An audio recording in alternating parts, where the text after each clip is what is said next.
Hi guys, in today's video I'm going to show you how you can transfer money from Binance to Payoneer. So the first step you need to do is to search for Binance and you need to open Binance.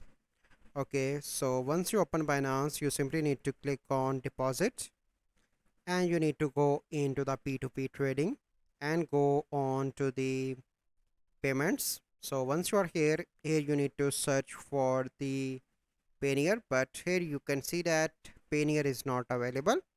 So the method you need to do is to select your bank. Okay, so I'm going to select this one for example, and you need to transfer your money into your bank account first. Once you transfer your money into your bank account, then you need to transfer from bank account into Payoneer. So this is the method only possible. So I hope you find this video helpful. If you find this video helpful, must like this video, subscribe to our YouTube channel for future videos. We'll see you in the next video. Thank you. Have a good day.